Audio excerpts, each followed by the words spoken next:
I'm Corbett Wall with DV Auction, here with 3 minutes of cattle markets for your Friday, May the 22nd. CME cattle futures this week so far, just kind of up and down one day and the next, and trading within a pretty narrow range. The basis between your June live cattle futures and what your cash fat cattle are bringing is about $8. We would expect that to be tightening up, but that's kind of what everybody's gotten used to.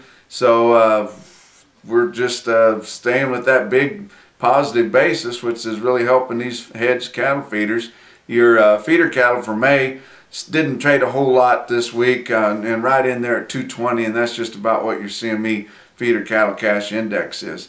Cash feeder cattle this week seemed like they kind of backed off there at the middle of the week, or didn't continue going up anymore. Like they started the week out a little bit higher. Your big markets there like El Reno on Wednesday were just called a little bit cheaper. I'm not sure that the overall market's any lower or cheaper, but just kind of flattened out there a little bit.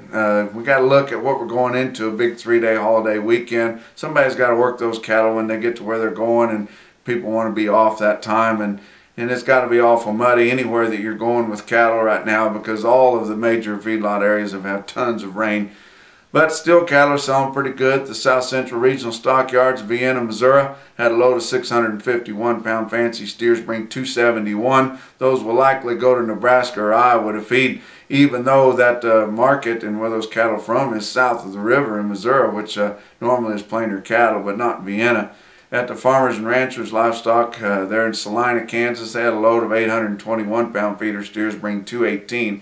So we've still got an awful good market.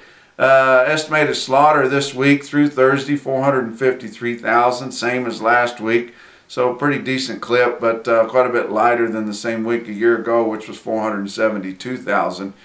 But we are looking to maybe up that a little bit, and talking about maybe working this weekend or on Saturday, and maybe next weekend too. So we might be stepping up that weekly slaughter there, because these packers are making some money, and these wholesalers are starting to come in and buy that meat up a little bit. Box beef cutout values had a huge jump there middle of the week and blew away that choice record that we had last week on Tuesday at noon. It was really high, and closed pretty good there too, but it's been backed off ever since then. And later in the week, not quite so good. In fact, down pretty good on Thursday here. And choice boxes are at 260, 222 now, and we're running a $13 spread.